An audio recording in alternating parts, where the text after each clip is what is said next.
Good morning, नमस्ते all aspirant, welcome in my YouTube channel. So start करते हैं the Hindu newspaper. और आज है 20 जुलाई 2023 और हम सबसे पहले क्वेश्चंस देखते हैं। क्वेश्चंस क्या है, आपने कई बार न्यूज़ में देखा होगा, अभी इन्फोर्समेंट डायरेक्टोरेट एक्चुअली में ज़्यादा न्यूज़ में चल रहा है, तो उसी के रिगार्डिंग ये क्वेश्चंस मैंने लगाया है यहाँ पे। देखते हैं क्या है। It is a mandate with the task of enforcing the provision of Foreign Exchange Management Act and Prevention of Money Laundering Act. Okay. दूसरा क्या है, it is a statutory body. Okay third क्या है, like CBI enforcement directorate can also register a case on its own. ठीक है। अब देखिए क्या है, मैं बताऊँ इसका एक आज हल्का सा आर्टिकल आया है, उसी आर्टिकल को हम देखेंगे, उसके बाद हम इसका MCQ को देखेंगे और इस MCQ को इसका आंसर आप मुझे कमेंट बॉक्स में देंगे। कैसे देंगे मैं अभी बताता हूँ आपको। ऐसे नहीं देना है आपको, ऐसे नहीं कि मैंने पढ़ाया नहीं और आपसे ऐसे ही पूछ लो, नहीं। इसको भी मैं पहले आपको पढ़ाऊँगा, ठीक है, उसके बाद ही इसका आंसर हम निकालेंगे। तो उससे पहले हम देखते हैं पीसी बोले तो अपना प्रीलिम्स करंट, ये है 19 जुलाई 2023 का। और हम एक दिन पहले का पीसी करके चलते हैं उसमें, और जो मोस्ट ऑफ इम्पोर्टेंट और आपकी करंट्स होती हैं और जो सिलेबस से रिलेटिव होती हैं उन्हीं को मैं यहाँ पे उठाने की कोशिश करता हूँ। तो पहला देखते हैं हम, ये है कालका शिमला रेलवे यानी KSR, ये एक्चुअली में करंट का है। अब आपके लिए यहाँ से ना क्वेश्चन जब बनेगा तो आपको लगेगा कि कालका वर्ड एक्चुअली में कहीं आई थिंक कर्नाटका कहीं साइड से होगा, सदर्न साइड से होगा। शिमला कहीं आप देख रहे हैं कि नॉर्थन साइड का है, तो ऐसा तो नहीं है नॉर्थ और साउथ है, नहीं। एक्चुअली में ये ना, ये कहाँ पर है, ये नॉर्थ इंडिया के यानी कि हिमाचल प्रदेश आपका स्टेट में। तो पहले तो आपको इतना क्लियर करना है कि कालका शिमला रेलवे जो है ना वो हिमाचल प्रदेश में। ओके। बिल्ड किस कब हुआ था, ये हुआ था 1898 में, और किसके टाइम पे हुआ, ब्रिटिश राज के टाइम पे। ओके। लिस्टेड क्या है ये, यूनेस्को वर्ल्ड हेरिटेज साइट में ये लिस्टेड है। तो इसलिए एक्चुअली में अभी क्या है मैं बताऊँ ये न्यूज़ में क्यों आ गया, इसका कारण क्या था, एक्चुअली में नेचुरल कैलेमिटी की वजह से, ये एक्चुअली में क्या है थोड़ा सा डैमेज हो गया है। इसी के रिगार्डिंग ये वाला आर्टिकल्स आपका न्यूज़ में आया था, तो उसी में से आपके लिए जो पढ़ने के लिए था, कालका शिमला रेलवे एक्चुअली में ये पड़ता कहाँ पर है, हिमाचल प्रदेश में। बिल्ड कब हुआ, 1898 में। किसके टाइम पे हुआ, ब्रिटिश राज के टाइम पे हुआ। लिस्टेड किस में है ये, यूनेस्को वर्ल्ड हेरिटेज साइट में। क्लियर है यहाँ तक? ओके। अच्छा अब देखिए, हेले पासपोर्ट इंडेक्स, मैं बताऊँ क्या है इसका जो क्वेश्चन, इसका जो आर्टिकल है ना वो नीचे दिया है अपना न्यूज़पेपर में, बट मैंने इसको आज उठा लिया क्योंकि ये इंडेक्स जारी हुआ था 18 जुलाई को, ठीक है। और 18 जुलाई को ये इंडेक्स जारी हुआ और आपका द हिंदू में ये आया है 20 जुलाई को। तो हम लोग 2 दिन, एक दिन पहले का करंट है, तो ये कल पब्लिश हुआ होगा, है ना। तो इसीलिए आज द हिंदू ने दिया है, बट हम इसको अपने PC में सॉल्व कर लेते हैं।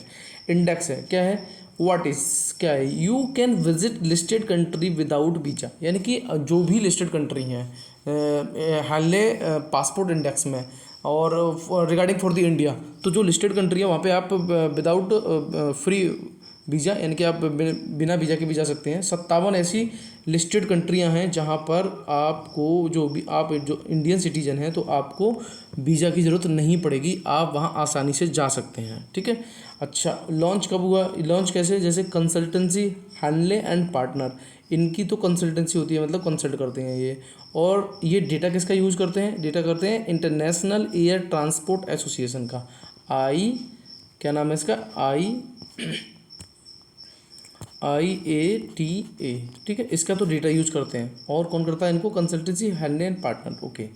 अच्छा आगे देखते हैं फिर हम अब देखिए फर्स्ट रैंक किसको मिली है, सिंगापुर को इस पासपोर्ट में, ठीक है। और लास्ट कौन है, अफगानिस्तान, इतना याद रखना है आपको। First Singapore, last Afghanistan, first and last याद रखना है हैंडले पासपोर्ट इंडेक्स में। ओके। उसके बाद इंडिया की रैंक क्या है, 80 है, और 57 कंट्री में आप रीच कर सकते हैं विदाउट एनी वीजा। क्लियर है यहाँ तक हैंडले पासपोर्ट के बारे में। ओके आगे चलते हैं, फिर हमें मिलती है PM मित्रा टेक्सटाइल पार्क। एक्चुअली में ये क्या है अभी बताएं, ये टेक्सटाइल से है, तो ये टेक्सटाइल आपका सिलेबस में है, इसलिए हमें इसको देखना है, ठीक है। क्या है, लॉन्च किसने, लॉन्च कहाँ हुआ, ये अमरावती महाराष्ट्र में, और ये 7 होने उनमें से एक आपका अमरावती महाराष्ट्र में लॉन्च हुआ है। उसके बाद मिनिस्ट्री बात करेंगे तो मिनिस्ट्री ऑफ टेक्सटाइल, ठीक है। India's first mega textile park कहाँ था, ये आपको याद रखना बहुत ज़रूरी है, ये है आपका तमिलनाडु में, ठीक है। उसके बाद करते हैं विजन, सॉरी वेट, तो इंडिया का पहला मेगा टेक्सटाइल पार्क कहाँ पे, तमिलनाडु में लॉन्च हुआ। विजन क्या है इसका, अब ये 5 ऐप आपको याद रखनी है, आपके लिए अगर कुछ भी याद करने के लिए है इसमें तो वो है 5F। तो व्हाट इज़ 5F, हमें देखनी है 5F। 5F फर्स्ट क्या है, सबसे पहले आप फार्म, कोई भी काम होगा वो आपका फार्म में होगा, फार्म में ही तो है भाई, पहले प्रेजेंट है ना, जो भी टेक्सटाइल है। उसके बाद उसका क्या होगा, फाइबर, फाइबराइजेशन बोलते हैं आप। उसके बाद फिर कहाँ ले जाएंगे इसे आप, फैक्ट्री में, ठीक है। उसके बाद फिर किसकी में यूज होगा इसका, फैशन में, और ये फिर कहाँ जाएगा, फॉरेन। तो ये 5 आपको याद रखने हैं। 5F में फार्म, फाइबर, फैक्ट्री, फैशन और लास्ट है आपका फॉरेन।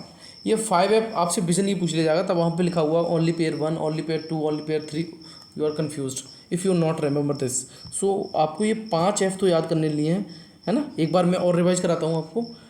फर्स्ट आपका पहले कहाँ है, फार्म में है हम भाई, फर्स्ट कहाँ पर है हम, फार्म में है, ठीक है, फार्म, ठीक है, ओके। सेकंड क्या है हमारा, फिर हम फाइबर, ठीक। थर्ड क्या है हमारा, उसको हम फैक्ट्री में ले जाएंगे।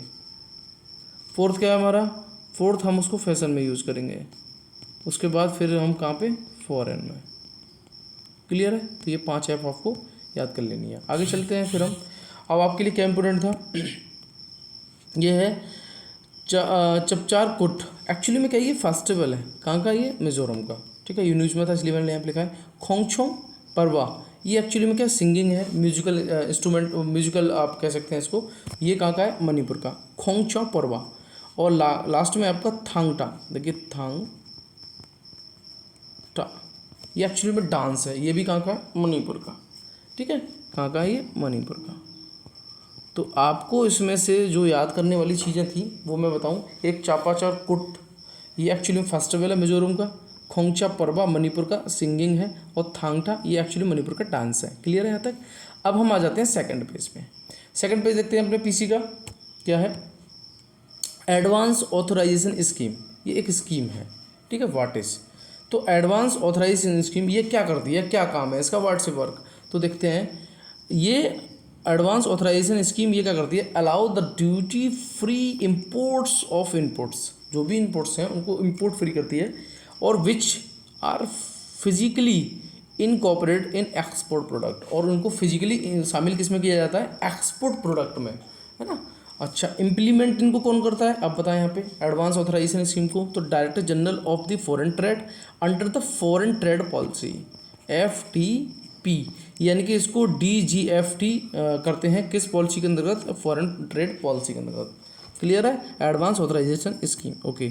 आगे चलते हैं, फिर हमें मिलता है रेडियो थर्मो इलेक्ट्रिक जनरेटर, ये टर्म है, टर्म कह सकते हैं आप, या फिर साइंटिफिक, वो sorry science and culture, science and technology का आपको ये एक टर्म मिल सकता है, ठीक है। तो इसको बोलते हैं रेडियो थर्मो इलेक्ट्रिक जनरेटर, यानी RTGS। व्हाट इज, क्या है ये light weight compact space craft power system है, यानी कि इसका जो वजन है वो बहुत लाइट वेट है, light weight compact space craft और पावर सिस्टम, ओके। RTGS का यूज़ कहाँ होता है, ये देखिए, रेडियो एक्टिव मटेरियल जैसे सच एज प्लूटोनियम और स्टांटोनियम, यानी कि इस जगह इसका क्या होता है, यूज़ होता है, ठीक है। अच्छा, डेवलप कौन कर रहा है इसको, यूसरो और भाभा एटॉमिक रिसर्च सेंटर यानी BRC, दो लोग इसको मिलके क्या कर रहे हैं, डेवलप कर रहे हैं, किसको, RTGS को। यूज़ कहाँ हो रहा है, प्लूटोनियम में और स्टांटोनियम में, ठीक है। अच्छा, आई थिंक सॉरी, इसका जो RTGS यूजेस, इसमें रेडियो एक्टिव मटेरियल जो भी यूज़ होते हैं उनका नाम है प्लूटोनियम एंड स्ट्रोटियम, सॉरी मैंने इसको गलत एक्सप्लेन कर दिया। एक्चुअली में क्या है ना, इसमें जो यूज होता है वो, जो रेडियो एक्टिव मटेरियल यूज होते हैं वो आपके प्लूटोनियम है और स्ट्रोटियम है, ओके। अच्छा, और ये एक्चुअली में है क्या, स्पेस पावर स्पेस क्राफ्ट है, ठीक है। अच्छा, आगे चलते हैं, क्लाइमेट चेंज परफॉर्मेंस इंडेक्स 2023, ये एक्चुअली में बॉडी, चलिए देख लेते हैं हम इसको, इंडेक्स ही है बट इसको हम बॉडी में काउंट कर रहे हैं। आज थोड़ा सा स्पेस कम बचा था इसलिए मैंने यहाँ पे इसके लिए रिलीज कौन करता है, वेरी इंपॉर्टेंट, जर्मन वाच और climate action network, you can say that can, climate action network, ठीक है। अच्छा, लुक्स एट 4, ये 4 कैटेगरी में, जैसे 4 कैटेगरी को देखता है, कौन सी, green house gas emission, renewable energy and energy use and climate policy. Member कितने हैं, 59, इंडिया इसका मेंबर है, यस। अब तक इंडिया किसका मेंबर नहीं था, UNECE मेंबर है, ठीक है, UNECE यानी कि इसको आपको रिमेंबर करना है कि ये इसका इंडिया अब तक मेंबर नहीं था, बाद बाकी इंडिया इन सब चीज़ों जितनी बॉडी करी है हमने सबका मेंबर है। ओके, अब चलते हैं हम द हिंदू न्यूज़पेपर पर आ जाते हैं। तो क्या मिलता है हमें, एक्टिविटिस्ट तीस्टा शीतलवेड़, है ना, टू कंटिन्यू ऑन वेल से सुप्रीम कोर्ट। एक्चुअली में क्या है, देखिए तीस्ता जो जो शीतलवेड़ हैं, इनकी कहानी ये है कि 2002 में जो गुजरात में दंगा हुआ था उसमें फॉरजेसी केस में इनको शामिल किया गया था, है ना, कि इन्होंने दंगे भड़काए और समझ रहे हैं ना, तो इन चीज़ों में इनको शामिल किया गया था। बट क्या हुआ है कि गुजरात हाई कोर्ट ने इनको बेल देने से मना कर दिया, बट सुप्रीम कोर्ट ने इनको बोला कि भाई इनकी जो बेल है वो कंटिन्यू बनी रहेगी। ठीक है, अच्छा यहाँ पे देखिए कुछ ये रिलीफ दिए गए उनको, वो दिया है brief chronology of Teesta Setalvad case. क्या क्या केस हैं देखिए, जून 25 की बात है, 25 जून 2022 की बात है, गुजरात पुलिस अरेस्ट द एक्टिविटिस्ट इन मुंबई इन फॉरगेसी, है ना, इन फॉरगेडी केस लिंक टू दी 2002 में जो गुजरात में दंगा हुआ था उसमें इनको 25 जून को 2022 में क्या करेगा, अरेस्ट किया गया। फिर ये पूरा दिया है, हालांकि ये आपके प्रीलिम्स बेस से कोई भी इंपॉर्टेंट नहीं है तो इसलिए इसको मैं नहीं कराऊंगा। फिर आप देख लेंगे 2 सितंबर 2022 को सुप्रीम कोर्ट ने इनको इंटरिम बेल दे दी, और 1 जुलाई 2023 को गुजरात हाई कोर्ट ने इनको रिफ्यूज हर रेगुलर बेल, इनकी रेगुलर बेल देने से मना कर दिया, है ना, और इनको इमीडिएट बोला गया कि सरेंडर करें। किसने, गुजरात ने, गुजरात हाई कोर्ट ने। तो ये आपके लिए कुछ भी इंपॉर्टेंट नहीं है पढ़ने के लिए, ठीक है। अच्छा हाँ, पर एथिक्स पर्पज से और आपका मेंस पर्सपेक्टिव से ये हो सकता है कि एक्चुअली में जो 2002 का जो दंगा हुआ था, है ना, तो इसमें कहीं आप एग्जांपल पुट कर सकते हैं कि इस पर्पज से इनको बेल मिली, फिर सुप्रीम कोर्ट के ऑर्डर को मानना पड़ा। आई थिंक यूज़ कर सकते हैं, but not use for prelims base. Okay ना, now 15 electrocuted art Namami Ganga site Uttarakhand. Uttarakhand में क्या हुआ है, लगभग 15 लोग जो इलेक्ट्रिक करंट होता है उससे उनकी डेथ हो गई और लगभग 7 लोग इंजरी हो गए। तो इसमें आपके लिए नमामि गंगे पढ़ने के लिए है। नमामि गंगे हम लोगों ने एक बार अपनी लास्ट वाली जो वीडियो है उनमें हमने क्लियर भी किया था, व्हाट इज नमामि गंगे, है ना। तो ये एक्चुअली में ये आपकी सेंट्रली स्पॉन्सर्ड स्कीम है ऑफ द गवर्नमेंट, जहाँ पे गंगा की सफाई करने के लिए इसको चलाया गया था, ठीक है। अच्छा आगे चलते हैं फिर हम, एस्पिरेशन टू इंस्पिरेशन। एक्चुअली में ये क्या है मैं बताऊँ, ये आपका जो भी बैकवर्ड डिस्ट्रिक्ट है ना, और 28 आई थिंक स्टेट की not included of the UT, तो उसमें ये चलाई जा रही हैं एस्पिरेशन डिस्ट्रिक्ट प्रोग्राम। और इसको लॉन्च किया था माननीय प्रधानमंत्री मोदी जी ने 2018 में। लगभग 112 जो बैकवर्ड डिस्ट्रिक्ट हैं और 28 स्टेट की not included of the UT, उसमें मतलब क्या है, एस्पिरेशन टू द इंस्पिरेशन, है ना। तो ये जो स्कीम चलाई जा रही है, तो इसमें आई थिंक ऐसा नहीं है, नहीं अपने लिए नहीं है, ये थोड़ा सा सिलेबस से रिलेटिव नहीं है, तो इसके लिए इसको मैं नहीं करा रहा। आगे चलते हैं फिर हम, Congress building to bell promise minimum income Rajasthan, ये भी अपने लिए नहीं है। आगे चलते हैं फिर हम, देखिए जो भी चीज़ अपने लिए इंपॉर्टेंट होती है ना उनको हम पूरी कोशिश करते हैं निकालने की, है ना, चाहे वो प्रीलिम्स के लिए हो चाहे वो मेंस के लिए है, ठीक है। अब देखिए यहाँ पे देखते हैं, more than court action revisit the Indus water treaty. अब देखिए ये क्या है भाई, ये क्या चीज़ है, ये क्या आइटम है हमारे लिए, इंडस वाटर ट्रीटी। एक्चुअली में ये ना इंडिया और पाकिस्तान के बीच हुई थी और इसको वर्ल्ड बैंक ने कराया था। किसने कराया था, वर्ल्ड बैंक ने। तो इसको पहले हम मैप के थ्रू समझते हैं, उसके बाद हम इसके आर्टिकल्स पढ़ेंगे थोड़ा सा। क्या है इसमें हमारे लिए इंडस वाटर ट्रीटी में, वेरी वेरी इंपॉर्टेंट टॉपिक, है ना। अब कारण क्या है, पहले तो ये अब देख रहे हैं एक रिवर, है ना, रिवर की बात आती है तो रिवर वाले में हमारा डेफिनेटली एक ना एक क्वेश्चन बनता है। तो क्या है यहाँ पे, the distributions of water of the Indus and its tributary between the India and Pakistan is govern by the Indus water treaty. India और पाकिस्तान के बीच में जो भी वाटर डिस्ट्रीब्यूशन है उसके लिए इंडस वाटर ट्रीटी बनाई गई, ठीक है। वह साइन सितंबर 1960 में, इसमें साइन कब किया गया था, 1960 में, इतना समझना है आपको।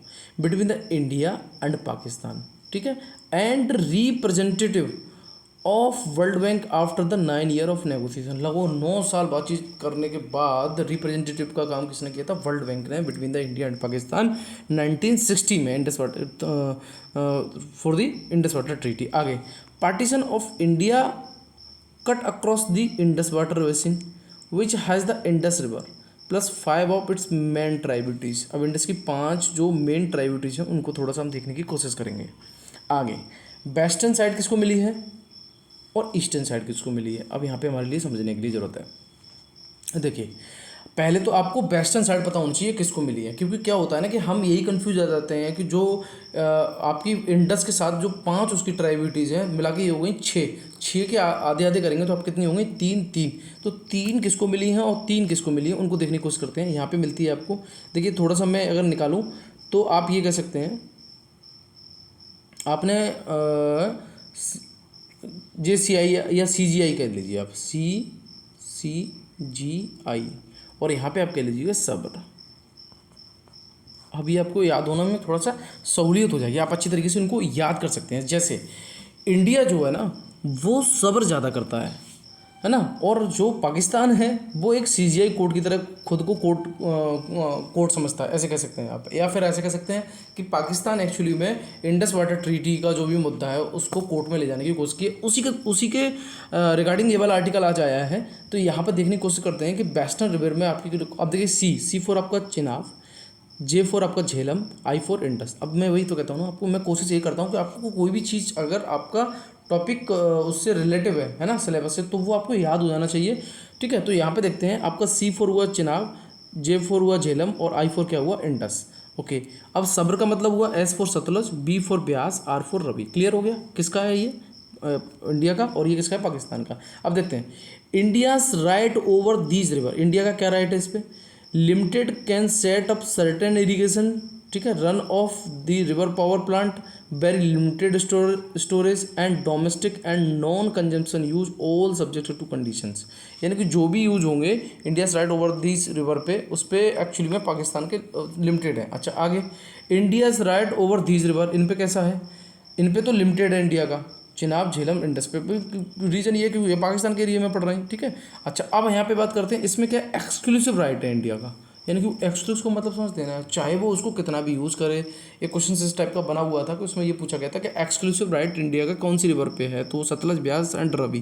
क्लियर कट है, ऑप्शन में भी अगर आपको दे दिया जाएगा तो you are not confuse, you are easily answer दे सकते हैं आप इसका। अब देखते हैं यहाँ पे हम मैप की तरफ, यहाँ पे मिली हमें इंडस। ओके, फिर हमें क्या मिल रही है, आप देख रहे हैं झेलम, फिर क्या मिल रही है हमें चिनाब, फिर क्या मिल रही है हमें रवि, फिर क्या मिल रही है हमें ब्यास। ठीक है, और फिर हमें क्या मिल रही है सतलुज।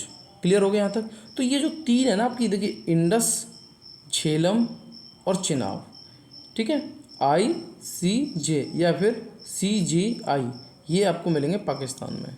क्लियर हो गया यहाँ तक। उसी तरीके से अब हम 3 निकालने की कोशिश करते हैं, रवि, ब्यास और सतलुज, ये आपको कहाँ मिल रही है, इंडिया के टेरिटरीज में, you can see that. Okay, तो यहाँ तक आपकी समझ में आ गया कि वेस्टर्न रिवर जो है वो पाकिस्तान के अंडर में है और ईस्टर्न रिवर है जो है वो किसके अंडर में है, इंडिया के रिवर में। It's a clear cut and you can easily understand and exclusive right of the India. But हाँ, पाकिस्तान को एक्सक्लूसिव राइट नहीं मिला हुआ है। ओके, आगे चलते हैं फिर हम। अब इसी पे बेस हमारे क्वेश्चंस बनाता, देखिए अब मैं बता दूँ, थोड़ा सा और समझाने की कोशिश करूँगा आपको। ये आपकी इंडस रिवर है, ठीक है। अच्छा, और इसके बाद देखेंगे आपकी ये झेलम रिवर है। अब झेलम रिवर आपकी किस में मिल रही है, आके चिनाब में। झेलम रिवर किस में मिल रही है, चिनाब में। अब झेलम और चिनाब अगर मिल गई तो ये दोनों आके मिली किस में, रबी में। ठीक है, और झेलम, चिनाब और रबी, अगर समझते रहना, बहुत अच्छी तरीके से समझाने की कोशिश कर रहा हूँ कि झेलम और चिनाब, ये पहले देखिए सबसे पहले इंडस से झेलम आई, झेलम आपकी मिल गई चिनाब में, चिनाब आपकी मिल गई किस में, रबी में। अब ये रबी वाली आपकी किस में मिली है वो देखते हैं हम। फिर यहाँ से एक आई है आपकी ब्यास, ब्यास किस में मिल गई देखेंगे आप, ब्यास जो है वो किस में मिल गई, सतलुज में। अब ब्यास और सतलुज मिली तो वो सतलुज ही रहा। अब सतलुज आके मिल के फिर ये हमारी क्या हो गई, इंडस हो गई। अब देखने की कोशिश करते हैं अपना एक PYQ जो कि इसी से रिलेटिव है। देखिए मैंने यहाँ बिल्कुल जस्ट आपके नीचे लगा दिया है। रीजन क्या है, इस टाइप का क्वेश्चन आपका एक आ चुका है, क्या है, with reference to the Indus river system. ठीक है, यानी कि वही Indus river system of the following 4 river, 3 of them pour into one of them which join the Indus directly. इनमें से ऐसी कौन सी है जो डायरेक्ट ज्वाइन करती है किसको, इंडस को। Among the following which on the such river that join the Indus direct, जो इंडस को डायरेक्ट करती है। तो देखिए अब इंडस को डायरेक्ट ज्वाइन करने वाली, भाई झेलम तो है नहीं क्योंकि झेलम चिनाब में मिल रही है। ठीक है, और फिर चिनाब भी नहीं है क्योंकि ये किसमें, रबी इसमें मिल रही है। ठीक है, और ब्यास किसमें मिल रही है, सतलज में। अब आप देख रहे हैं ये एक्चुअली वो ट्राइब्यूटरीज टाइप में मिल रही है, बट डायरेक्ट कौन मिल रही है इसमें आके, वो है आपकी इंडस में सतलुज। तो इसका आंसर क्या होगा आपके पास, आंसर होगा इसका D। ओके, क्लियर है यहाँ तक। ओके, ये आर्टिकल आपकी समझ में आ गया होगा बढ़िया तरीके से। आगे चलते हैं फिर हम। हाँ, अब आर्टिकल थोड़ा सा रीड कर लेते हैं हम, देखिए क्या है। ये मोर देन कोर्ट एक्शन, यानी कि कोर्ट एक्शन से अच्छा है कि आप रिविजिट करें किसको, इंडस वाटर ट्रीटी को। उसके सजेशन में ये वाला आर्टिकल दिया है, ठीक है, अनवर सैयद सर ने। और इन्होंने ये बताने की कोशिश की है कि इंडिया और पाकिस्तान अगर कोर्ट जो अभी एक्चुअली में क्या है ना, पाकिस्तान कोर्ट में जा पहुंचा है वही, तो वही उसी के लिए ये बात बोली गई कि भाई आप कोर्ट जाने से पहले आप रिविजिट कीजिएगा किसका, इंडस वाटर ट्रीटी का, and solve this solution by the negotiation, ठीक है, नॉट द कोर्ट। तो थोड़ा सा देखिए, मैं आपको समझाने की कोशिश करूँगा यहाँ पे, तो वो तो आपको समझ में आ गया। ये इंडस वाटर ट्रीटी का वही 1960 में हुई थी, जो भी हमने पढ़ा था, डायरेक्ट वही कुछ लिखा है और कुछ ज़्यादा कुछ है नहीं इसमें। अच्छा आगे देखते हैं क्या है।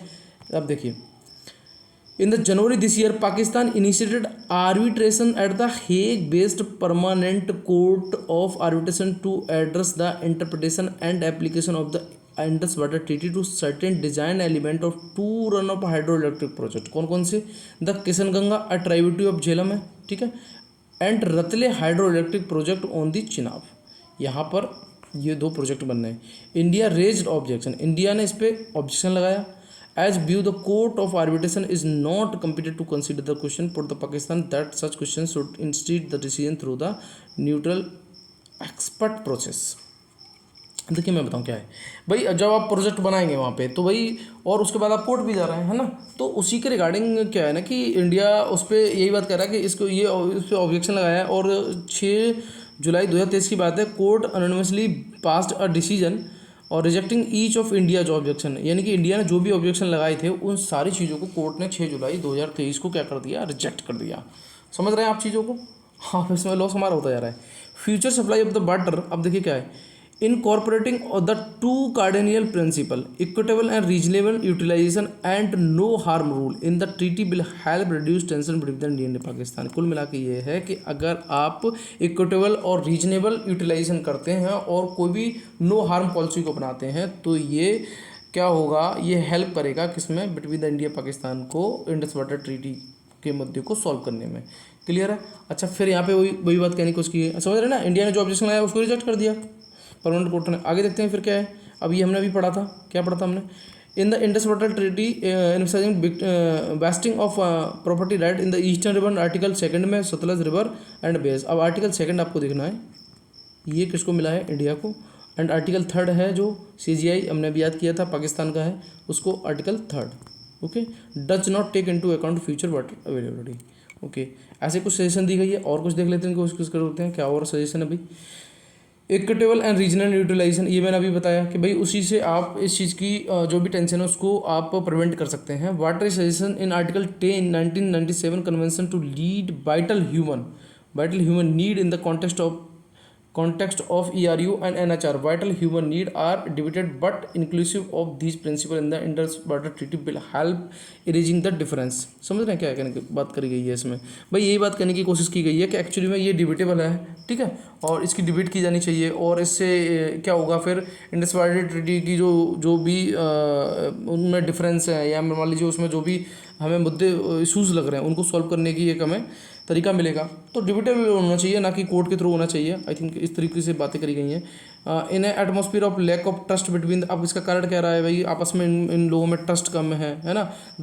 ये वर्ल्ड बैंक बोला है, may use to form of the transnational alliance of epidemic community, तो thus revisiting the Indus water treaty is much needed to step. तो कुल मिला के यही है। देखिए मैं बताऊँ भाई, अगर कोई भी काम आप कोर्ट के थ्रू करते हैं, कोई भी काम आप सुलह के थ्रू करते हैं, सुलह यू कैन से दैट आपस में आपने नेगोशिएशन कर लिया कि भाई ठीक है ये काम हमें नहीं करना, ये काम आपको नहीं करना, then you use this property and you use this property having no problem between them.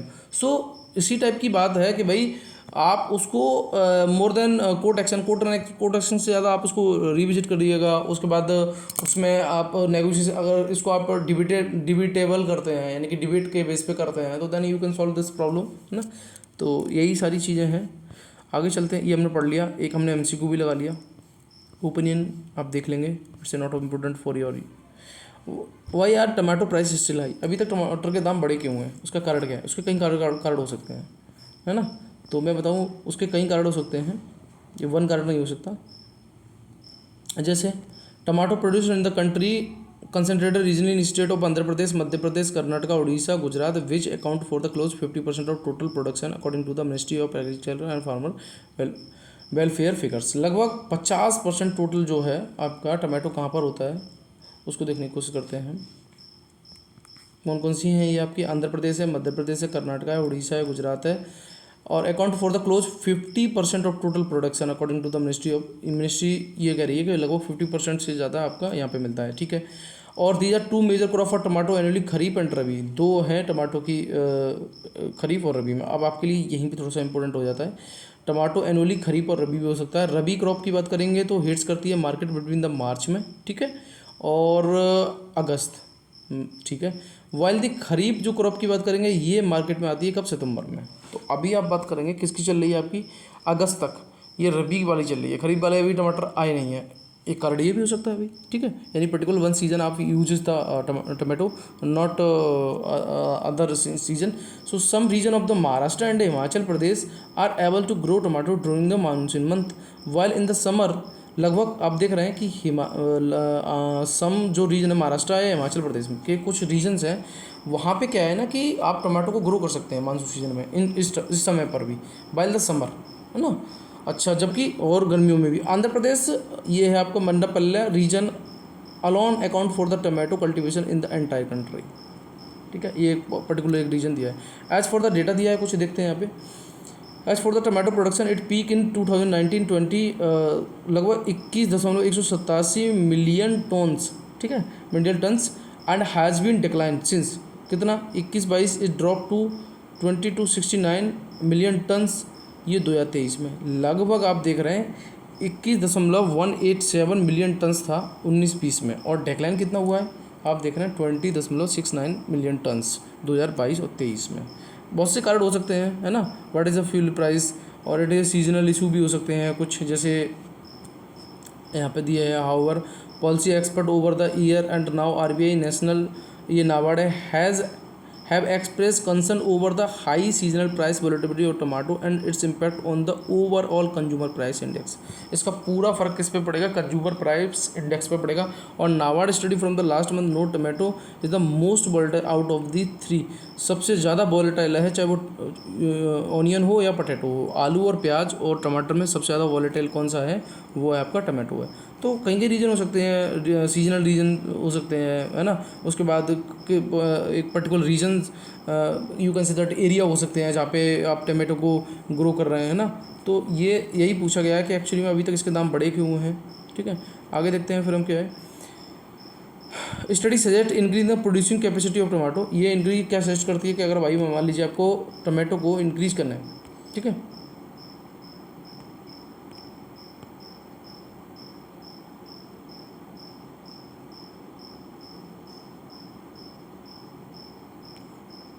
तो क्या करना चाहिए हमको? Study suggest increase the processing capacity of tomato building more processing unit.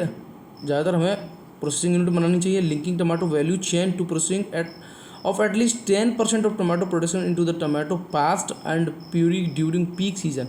लगभग 10% तो पहले हमें कर लेना चाहिए, और उसके बाद जब हमारा सीज़न आता है तब हमें और करना चाहिए। Using the them lean season when fresh tomato price spike in can be solution the development of integration could claim has also been suggested। तो 2022 की स्टडी क्या कहती है? 2022 स्टडी ये कहती है estimate their farmer share what consumer pay for the tomato is only 32%, ठीक है।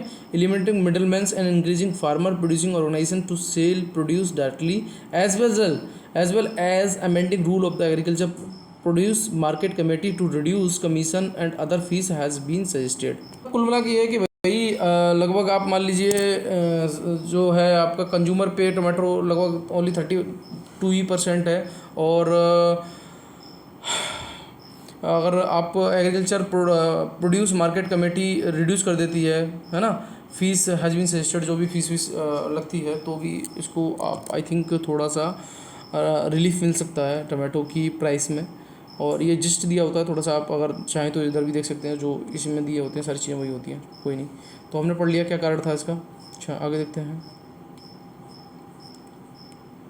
Supreme court agree to list plea to criminalise marital rape before 13 जज बेंच। अच्छा, ये आपका marital rape you can say that, जैसे ये मेंस पर्सपेक्टिव से है और नॉट ए प्रीलिम्स। एक्चुअली में marital rape you can say that is जैसे शादी हो गई है ना, शादी के बाद अगर मिसेज अगर मैडम मने करती है ना for the sex, so then it's a counted to the marital rape. Okay okay, आगे देखते हैं। Manufacturing ecosystem for airbus C 295 aircraft taking shape in India. अच्छा, अब मैं बताऊँ इसमें क्या है। इसमें आप देखिए ये है आपका सितंबर में क्या होगा, अभी टाइम है ना, आई थिंक इस आर्टिकल के लिए अभी टाइम है। सितंबर में क्या होगा, लगभग C-29 जो ट्रांसपोर्ट एयरक्राफ्ट है उसको हम रिसीव करेंगे, ठीक है। और लगभग इसमें 6 पायलट को ट्रेन किया जाएगा, ठीक है, by the Airbus and training of, जिसमें 20 मेंटेनेंस क्रू होंगे करेंटली अंडर बेस। और ये जो है ग्राउंड ब्रेकिंग आपकी केयर मनी ट्रेनिंग सेंटर कहाँ बना गया, वो है आपका आगरा में, है ना।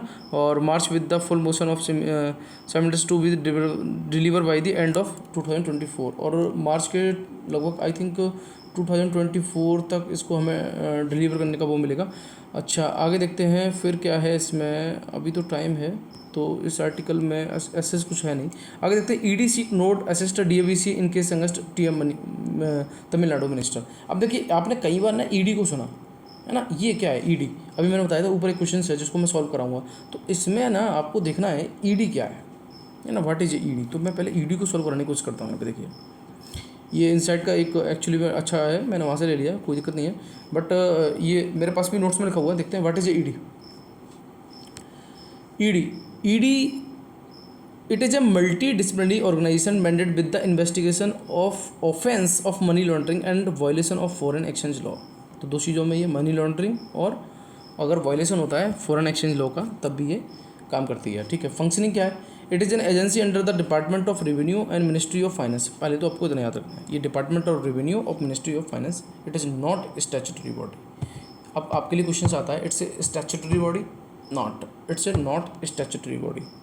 क्लियर है यहाँ तक। आगे अभी हमने पढ़ा था ऊपर, आप याद करिएगा।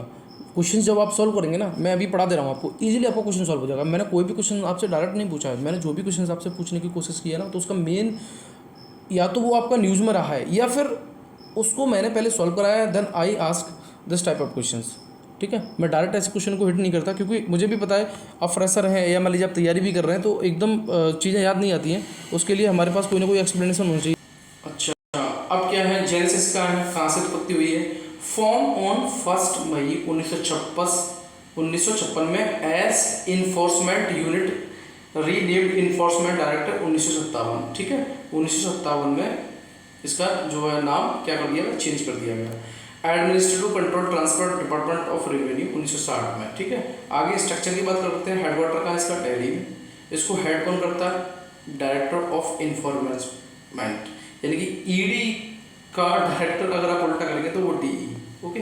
5 रीजनल ऑफिस हैं, मुंबई, चेन्नई, चंडीगढ़, कोलकाता, दिल्ली। और 10 जोनल ऑफिस हैं, वो हैं आपके and each headed by the deputy director, और उनको हेड कौन करता है, डिप्टी डायरेक्टर करता है। 11 सब जोनल ऑफिसर है and each head by an assistant director. तो सब जोनल को तो असिस्टेंट डायरेक्टर करेंगे, ठीक है, और जोनल ऑफिस को कौन करेंगे, वो डिप्टी डायरेक्टर करेंगे। क्लियर है। आगे रिक्वायरमेंट की बात करेंगे तो done directly and by the drawing officer from other investigation agency, जैसे आपके IRS, IAPS, IAS। टेन्योर की बात करेंगे 2 साल का होता है, very very important for you. And director tenure can be extend from 2 साल से लेके 5 साल तक। अच्छा, स्ट्रक्चर, इसकी स्ट्रक्चररी फंक्शन अभी हमने पढ़ा था, नोट। तो ये क्या करता है, जैसे आपकी conservation of foreign exchange and prevention smuggling activity act 1974 COPEPOFA, यानी कि कैप ऑफ, ठीक है। Empower to sponsor case of prevention detailing foreign exchange, यानी कि FEMA। इन चीज़ों में भी इसका स्ट्रक्चररी फंक्शन है। Prevention of money laundering PMLA में भी इसका स्ट्रक्चरली फंक्शन है। Fugitive economic offender and FEO में भी इसका स्टैट्यूटरी फंक्शन है। अच्छा, PMLA फंक्शन की बात करेंगे, carry out search and seizures under the section 16-17, ये आपको कुछ याद नहीं करना, इतना याद नहीं होगा आपको, ठीक है। और FEMA PLA apply to all of India and allowing you to take action by any person FEMA case are in civil court, ये कहाँ पर सिविल कोर्ट में, while PMLA criminal court, very very important. ED can not act on its own. तो कुल मिला के ये है फेमा आपका कहाँ है, वो है आपका सिविल कोर्ट में, ठीक है। और उसके बाद पीएमएलए, देखिए मनी लॉन्ड्रिंग वाला है तो कॉमन सी बात है ये क्रिमिनल कोर्ट में होगा, ठीक, बस दैट्स इट, इतना पढ़ना था इसमें। आगे चलते हैं फिर हम, और क्या न्यूज़ है हमारे लिए। देखिए अभी मैंने ये आपको पढ़ाया था, इंडिया क्लाइम 7 पॉइंट्स टू 80, यानी पहले इंडिया की रैंक कितनी थी 87 थी, अब कितना हो गया 80, किसमें, हेनली पासपोर्ट इंडेक्स में, और इसमें रैंकिंग फर्स्ट किसकी है, सिंगापुर की। इसको अभी हमने अपने पीसी में सॉल्व कर लिया, so we have not necessary to read this articles. आगे, Putin will not travel to South Africa for BRICS summit, यानी कि पुतिन जी जो रशिया के प्रेसिडेंट है वो क्या होगा, ये साउथ अफ्रीका नहीं जाएंगे, किसके लिए, फॉर ब्रिक्स समिट के लिए, ओके। और एक्चुअली अब नहीं जाएंगे तो क्या मतलब है, वो वर्चुअल समिट करना चाहते हैं, तो हमें पढ़ना क्या है इसमें, ब्रिक्स पढ़ना है। व्हाट इज ब्रिक्स, है ना, तो ब्रिक्स देख लेते हैं। BRICS is an acronym for the grouping of the world leading emerging economy. कौन कौन सी है, B for Brazil, R for Russia, E for India, C for China, S for South Africa, last में ही हुआ, ठीक है। अच्छा आगे देखते हैं फिर क्या है इसमें और कहानी।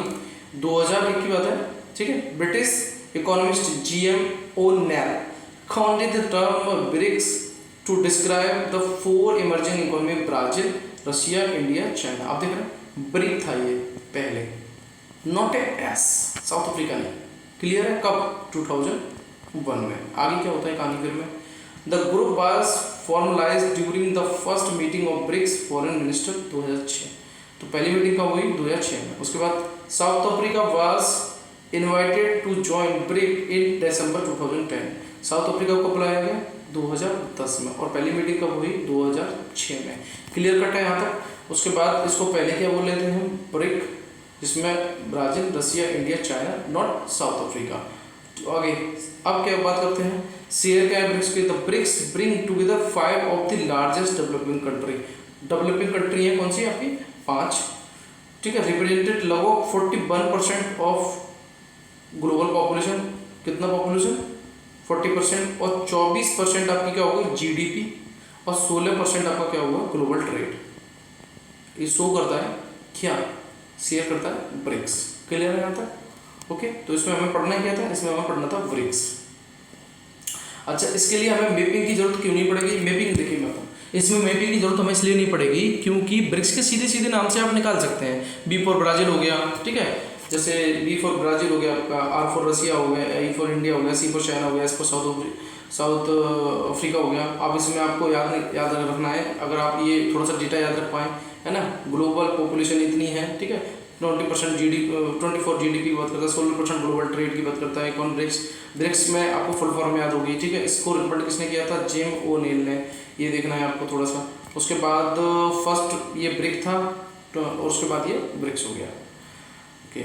आगे है Tata to invest 4 billion for building JLR battery cell giga factory in UK. लगभग टाटा कितना 4 billion JLR battery giga factory कहाँ पे, यूके में लगाने की कोशिश वो करेगा, ठीक है। तो अभी तो कुछ नहीं है इसमें अपने लिए। तो आज इस सेशन के लिए जो भी इम्पोर्टेंट चीज़ें थी उनको निकालने की मैंने पूरी कोशिश की, ठीक है। और आपको क्या करना है, देखिए अगर द हिंदू न्यूज़पेपर भी पल्ले नहीं पड़ता है, चीज़ें नहीं समझ में आती हैं, तो उसके लिए आपके लिए पीसी बना हुआ है, you can say that prelims current, it's very very important for the SSC CGL state PCS and UPSC, and you can say that if you are the English medium student then you can easily understand, है ना, कि मैं उसमें कोशिश ये करता हूँ कि आपके बहुत ज़्यादा कंसाइज नोट्स है ना, जिसमें आप बहुत अच्छी तरीके से समझ पाएँ कि क्या पढ़ना है क्या नहीं पढ़ना। आप देख रहे हैं इस इंडेक्स को पूरा पढ़ते कोई मतलब नहीं था हमारा, बस हमें ये पता करना था एक्चुअली में इसमें इंडिया की रैंक क्या है, 57 कंट्री में हम जा सकते हैं, ठीक है, विदाउट फ्री वीज़ा, है ना। एंड उसके बाद हम कह सकते हैं कि सिंगापुर फर्स्ट पे है, इंडिया की 80 रैंक है, लास्ट पे अफगानिस्तान है। इस तरीके से देखो जो चीज़ पढ़ने वाली होती है ना वो प्रीलिम्स अपने करंट में मैं उसको इंक्लूड कर लेता हूँ, बाद बाकी आपका ये एक रीडिंग वाला स्किल रह जाता है, इसको आप थोड़ा सा मैं रोज़ इसको पर डे कराता हूँ, तो कोई कन्फ्यूजन नहीं है, आप इसी तरीके से करते रहेंगे तो आई एम श्योर कि आपके क्वेश्चंस करंट वाले तो नहीं बचने, है ना, और आप इजीली करेंगे। ये 2021 का UPSC का क्वेश्चन था, है ना, देखिए मैं कोशिश यही करता हूँ कि आप क्या करेंगे, हम अपनी 25 जुलाई से या फिर कल से आई थिंक 21 से या 25 मिड बीच में हम क्या करेंगे, एक सीरीज स्टार्ट करेंगे अपनी। और उस सीरीज में ना हम जैसे आपका 2019 का पेपर है या 20 का पेपर है या 21 का पेपर है या 22 का पेपर है, तो हम कोशिश करते हैं कि पेपर आपके 2019, 20, 21 है ना, 22, 23, तो हम पेपर आपके कोशिश ये करते हैं कि 19 से पेपर सॉल्व कराना शुरू करेंगे। ठीक है, 1 क्वेश्चन पर डे। ठीक है, उस हिसाब से हम देखेंगे, वो सीरीज चलेगी हमारी। तो आज इस सेशन को हम यही एंड करते हैं, और वीडियो को please like, share and subscribe करें। और आप लोग वीडियो देख लेते हैं पर लाइक नहीं करते, कोई कमेंट नहीं करते। जितने भी लोग देखते हैं आई थिंक कोई मतलब कुल मिला के, यार अगर आप इसको वीडियो को देख भी रहे हैं ना, तो नीचे कमेंट में हाय, हेलो, नमस्ते, good morning, good afternoon, even आपको अगर इसमें से कुछ सजेशन भी देना है देन यू कैन कमेंट। ठीक है, तो आप कमेंट कर सकते हैं, that's not issue. Okay, thank you so